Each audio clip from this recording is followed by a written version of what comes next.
Sul, hello, and Lapis. Welcome to the second half of the year 1332. The day is Thursday. It's the third day of the year. And we are starting off at the Greystroke home because today little Heath is going to become a toddler, which is very, very exciting. Very exciting indeed. As you may remember, last episode, things went a little bit hectic for the Lithuanian family. Things went sideways. Every single one of them suffered one tragedy or another. In fact, I just got finished fixing the mistake of having accidentally gotten rid of Eydís when it was Lucas who had rolled to contract tuberculosis and not survive it. Yeah, for me, I just finished correcting that mistake, so it's still a bit raw for me. I'd really hoped that we might have been able to save him, but every one of the Lithuanian families had a rough half year last year, one way or another. So let's hope that things turn around. But for now, Heath, it's all about you, bud. Ew. Wee!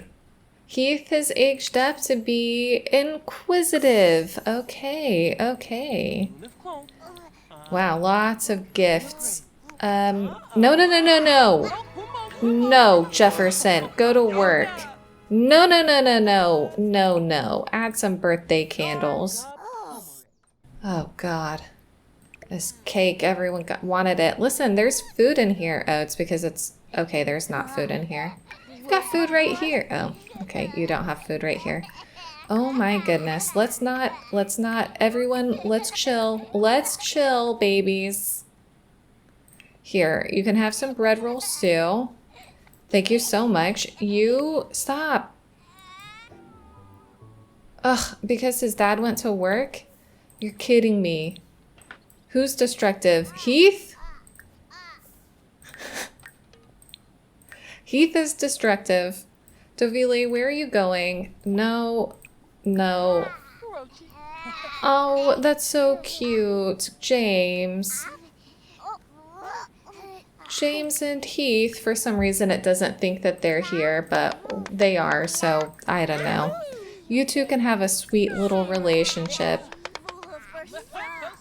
Dovile, you go ahead and cook, and as for you, buddy, why don't you also, I don't know, hug these guys.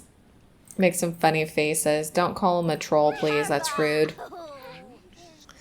I'm hoping things are going to go well for little Heath. He's certainly got some style. Came out with some style. He said, sunglasses inside? Heck yeah. There we go. They're here now. Dovile. Read a toddler to sleep. You'll get the chance. Oh, and Dovile and Jeff tried for a baby, and it does appear that she's probably pregnant again. But we'll just wait for the pop-up to see if she is or if she isn't. They have 2 baby tries left, so it might be that they have a few more. Are you going to do something bad? Oh, ouch. No, not Jelva. Dovile, can you please discipline and express disappointment? That's something that Dovile would do.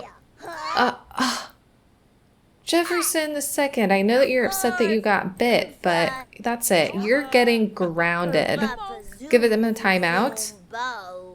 As for you, you're still getting disciplined.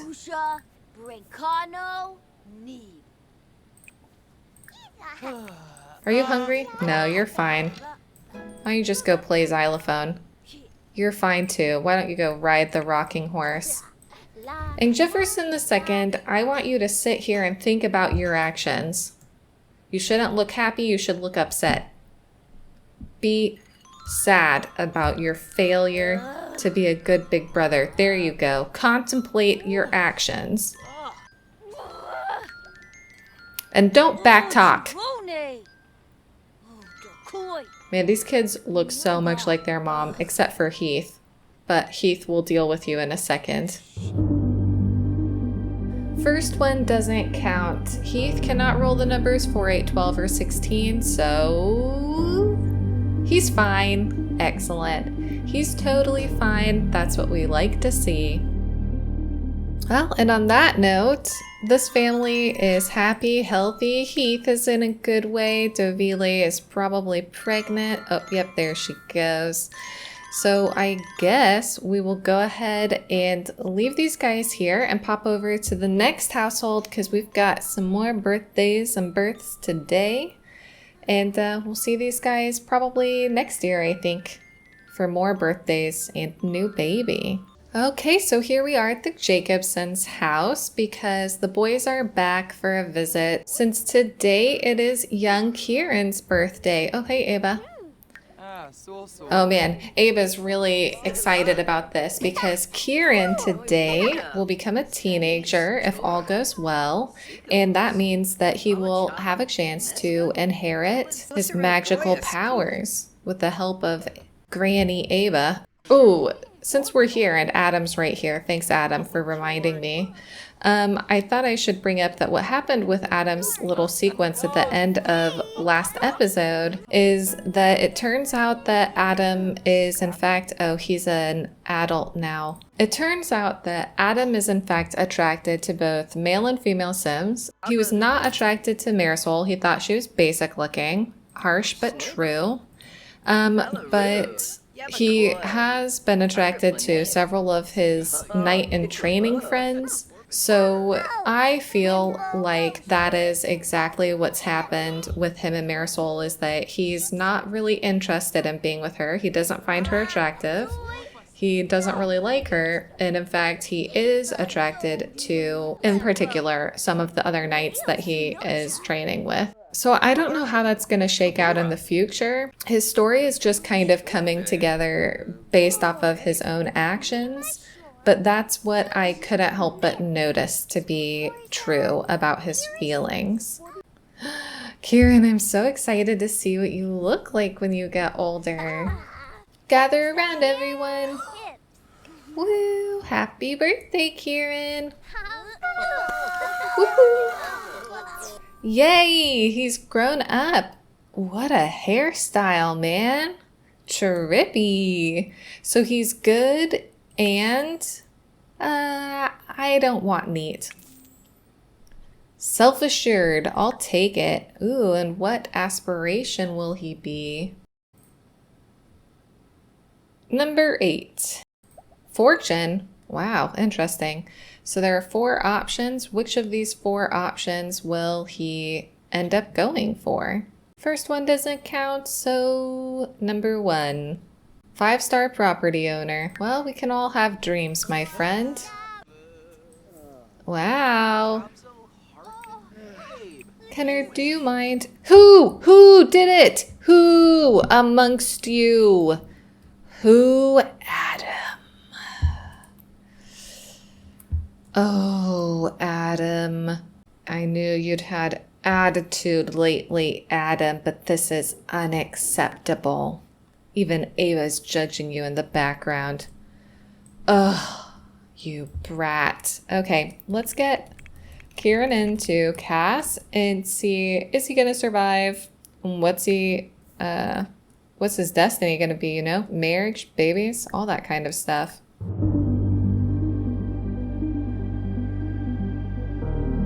Wow, you've got a pointy nose. A sharp chin. So for Ciaran to survive his age up, he cannot roll the number 7. The first one doesn't count, which is this number. And number 16, he's totally fine. What about getting married? He's definitely gonna get married. Okay, so here he is, our boy Ciaran. Wow, he's quite cute, even with his long and pointy nose. Long and pointy chin. But as we can see, Ava's already sort of going out of her way to talk to him about everything. Let him know sort of what's up. Oh my gosh, he's so cute. She's letting him know, I think, about the fact that he's about to inherit quite a lot in terms of some stuff he might not be used to, some things that maybe people don't talk about so much, and that he has kind of a crazy aunt out there who might become a problem someday. And so he should be a little bit concerned about it. Could we stop moving around, guys? Oh, he's just decided he's going to have some cake. That's what it is. So we've got to essentially offer him the right of ascension because we need him to get skilled up in case his aunt Rhiannoch comes and tries to, I don't know, get rid of him.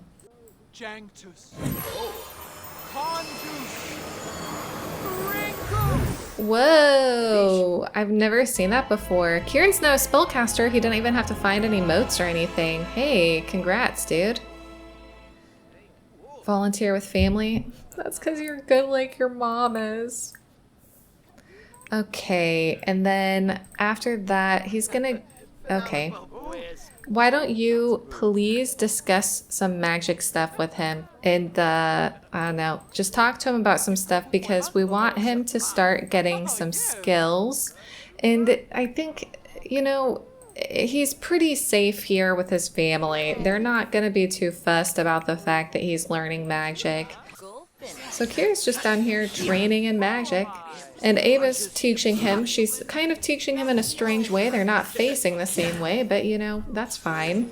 Some important things that happened this year, they're pretty minimal in terms of like the English monarchs, but Isabella was set free from her house arrest and she moved to her own castle during the year 1332. Also during this year, Philippa of Hainault, the now queen, gave birth to a daughter that she named Isabella after her grandmother. And she and her husband, Edward III, wanted to bring Isabella back into favor at court. So this was part of a campaign to try and support her in moving back. In addition, Henry of Grosmont and Edward III are becoming extra good friends. In April of 1331, the two of them went to France, and also they both participated in the famous jousting tournament at Cheapside in September of 1331.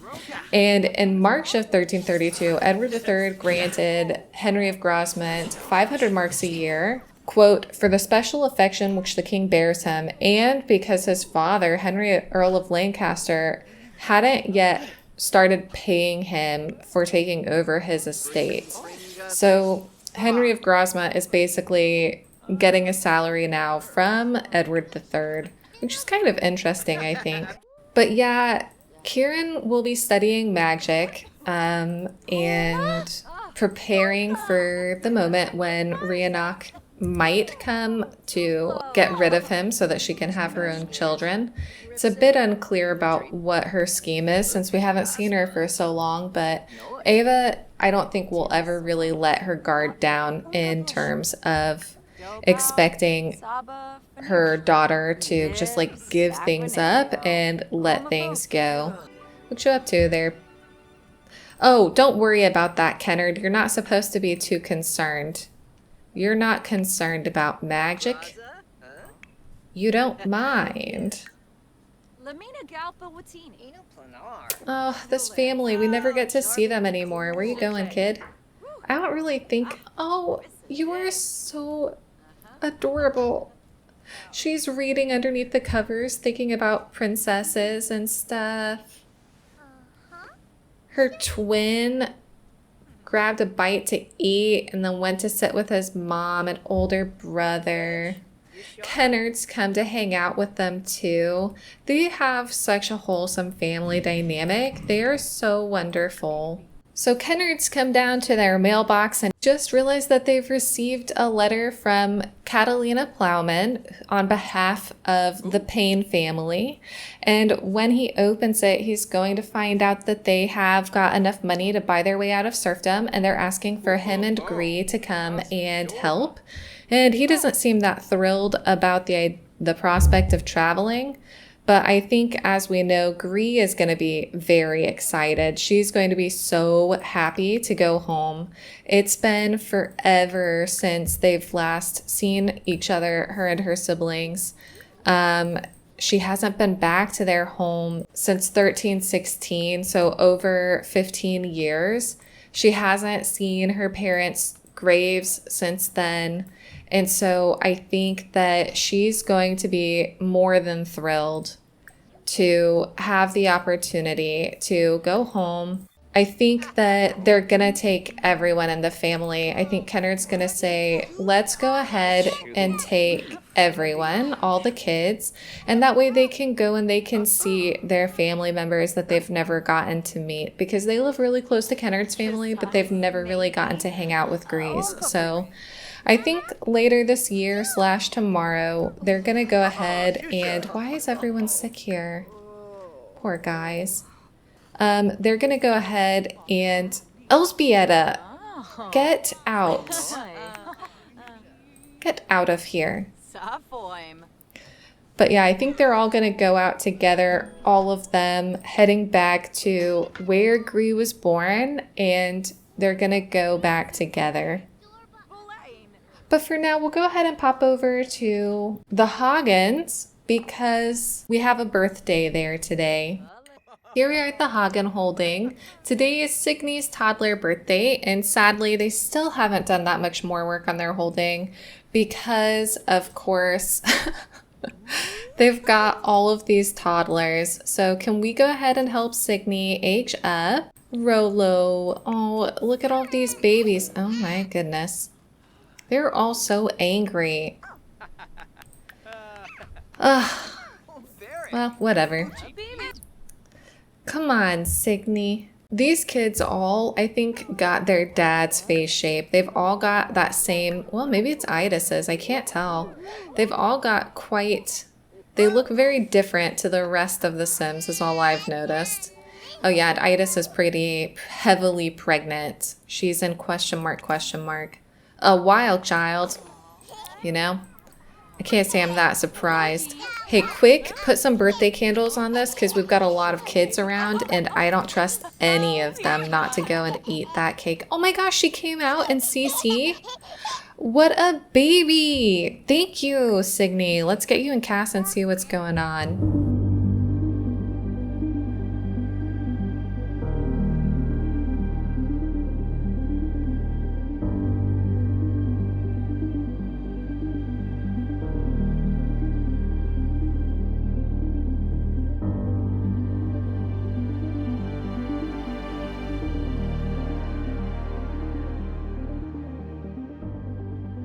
Oh dear. Well, it might just be me, but this is a terrible home to be in.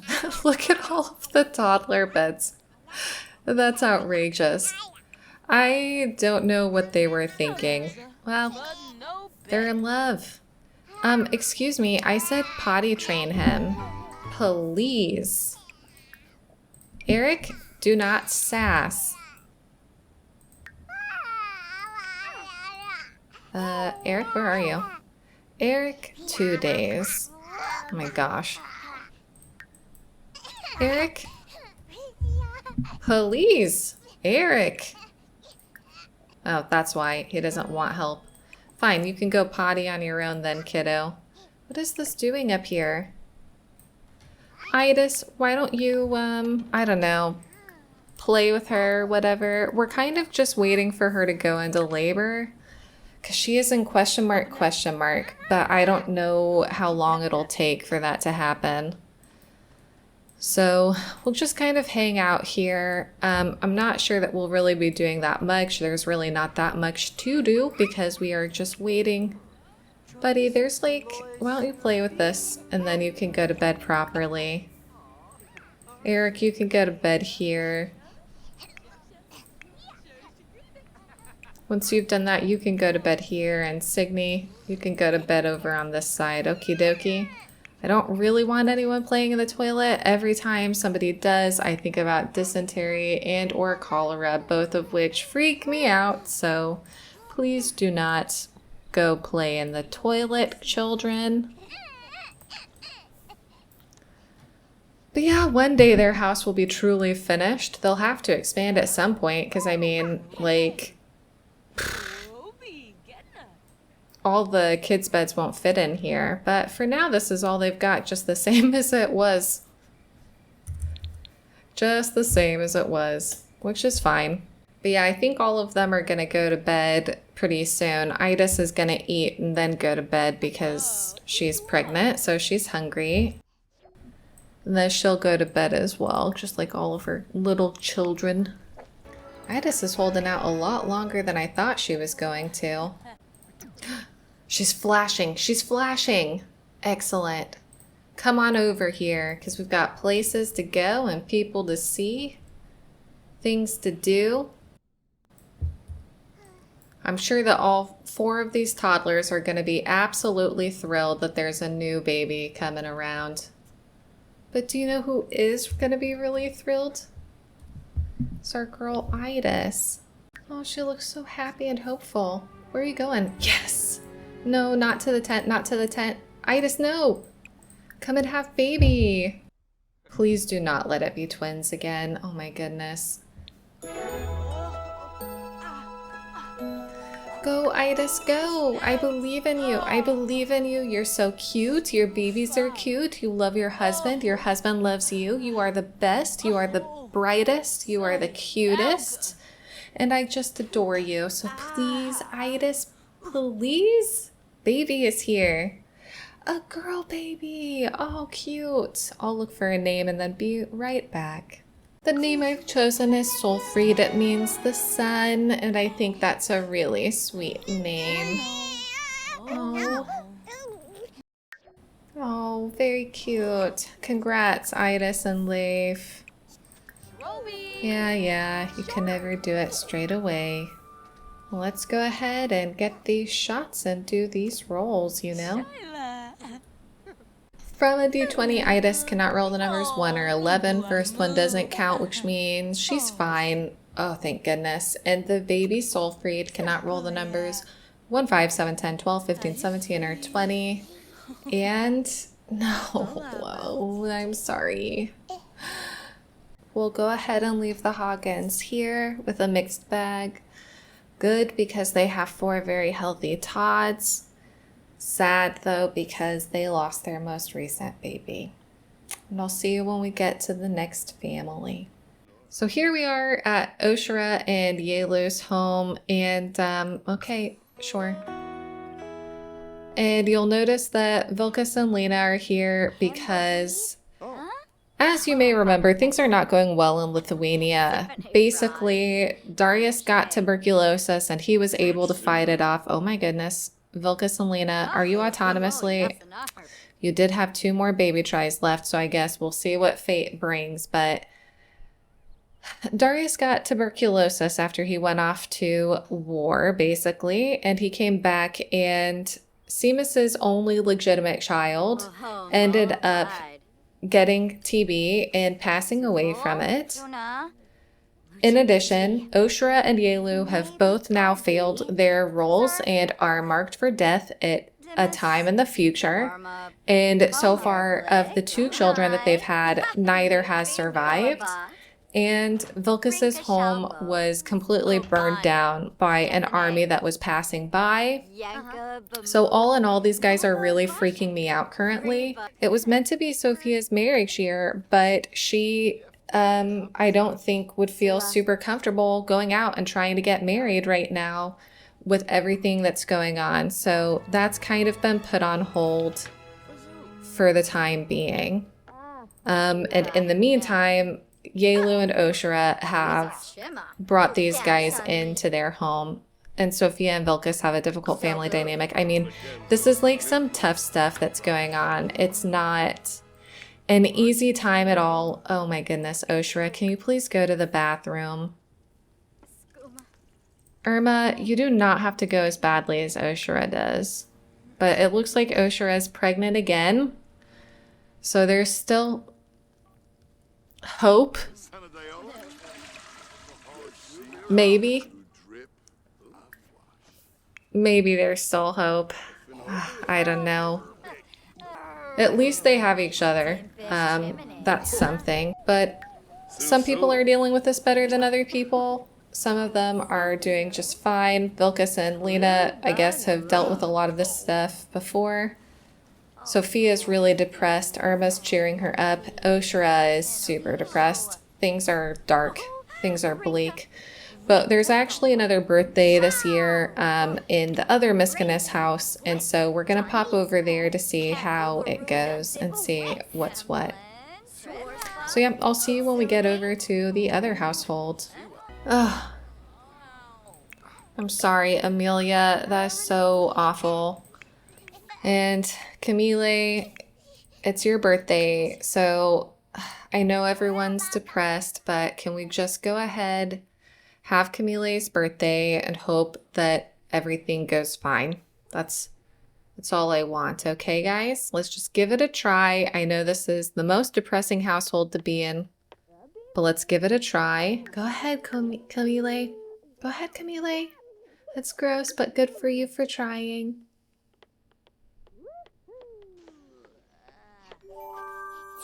Yay, Kamilė! From intense to independent. What a transformation story. Okay. Darius, will you please put some birthday candles on this? And Amelia, I don't blame you. I don't blame you. Things are rough at this house. Okay, Kamilė, let's get you and Cass and see. Are you gonna make it? Please make it. Please make it. Oh my gosh. Kamilė cannot roll the numbers 4, 8, 12, or 16. So let's see. No. Oh no. Oh my gosh. Ugh. Oh god. Okay, we're gonna try and plead. How did I know? How did I just know this was gonna happen? This is the worst. Why is this happening? Why is this happening to these guys? Oh no. Okay. Kamilė, please. Please make it through this. This isn't fair. Don't witness it. You're pretty confident. Maybe if you can stay confident, you can save her. But you failed last time with Lucas. I don't know. I don't know what to do.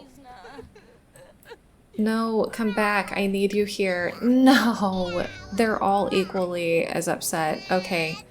Isabel? Yeah, gloomy. I understand why. Isabel, you've got a wail. Isabel, you gotta wail. You gotta wail. It's your kid. It's your only kid. Please, Grim, please, please. They've had such a rough run of luck. Grim. Oh my gosh, this one's actually upsetting me. For most everybody else, they get, you know, so many chances, and for these guys, it's just been tragedy after tragedy. It's just one thing after another. Beginning to think that they're cursed. Okay, Grim, do your worst. I'm back now. I took a few minutes to pull myself together. Oh, this family are, like, having the worst luck. Like, I understand if Darius had gotten tuberculosis, this, of course, would have been a major issue. It's just not what I wanted. This is so rough. Oh.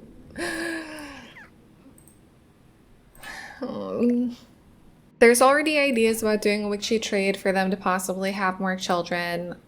Obviously, they've taken in Joris and Johanna. I don't know what Amelia is going to do. I don't think she's doing well.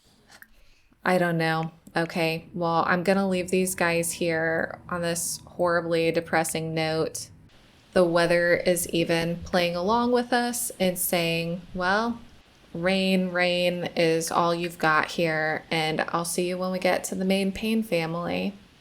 Okay, so here we are at the main Payne holding. It's archery day today, so if Esmond has enough time, I'll send him off, but if not, it's not our big priority. I don't think he would win anyways. Not to be mean or anything, but in terms of their taxes, we started the last episode with 78,195 simoleons. We ended the episode with 95,227, which means that we made a profit of 17,032 simoleons.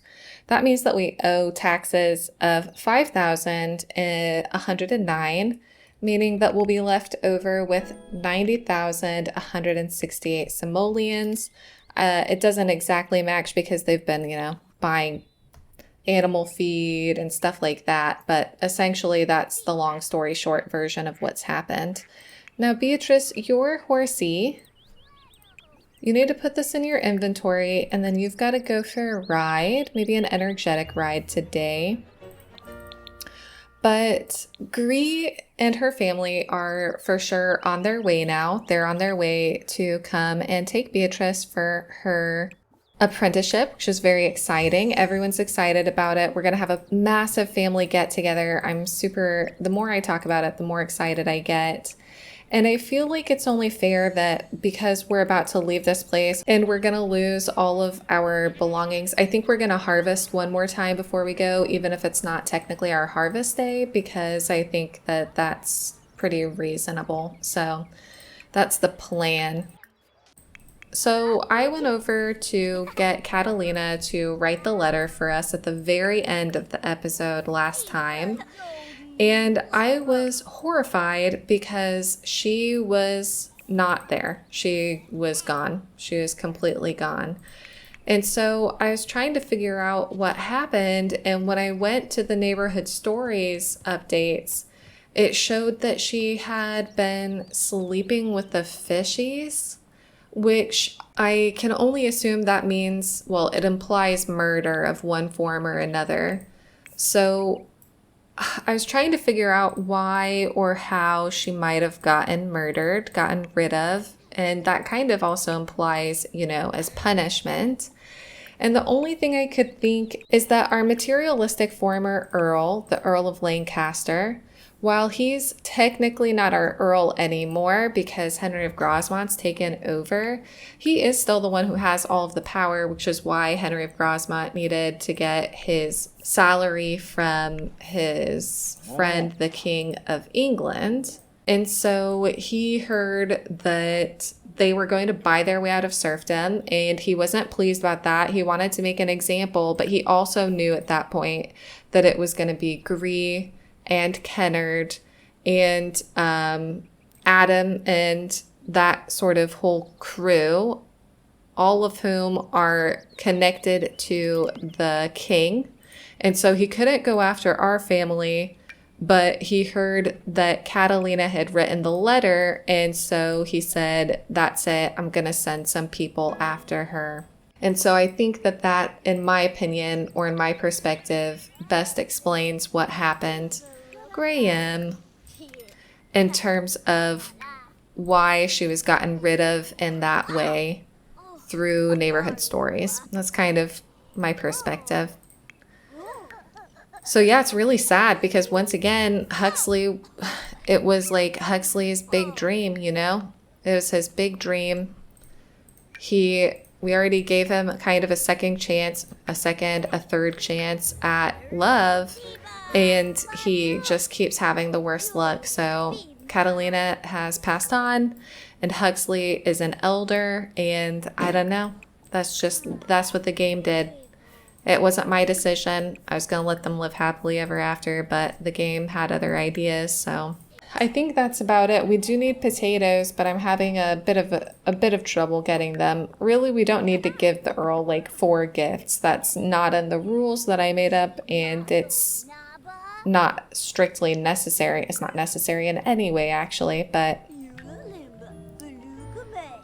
for some reason, I just kind of wanted to, Esmond, are you just sitting there? He is so content to just sit around. Oh my gosh, Esmond, you should play the lute. It's been forever.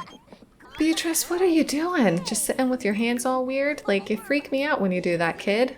Oh, you finished? That's sweet. Why don't you go ahead and draw some shapes, though, instead? Can everyone please leave Mom alone? She's really trying to take care of some stuff. Why don't you go and play cards with, Alice? if you don't mind. As for you, kid, why don't you go to the bathroom? You've got to go. Do I have to manage everything for you? Come now. Ugh, this thing looks so gross. Look at these little fish heads. Ew. Is it delicioso, everyone?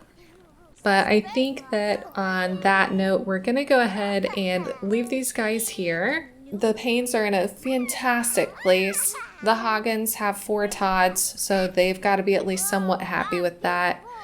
The Greystrokes have healthy kids as well. And the Lithuanian family seems to be cursed, but that's just the way things go. So next year, we'll try and sell all the rest of everything we can. And I hope that you've enjoyed this part. Let me know what you think in the comments below, and I'll see you in the year 1333. Bye-bye, everyone.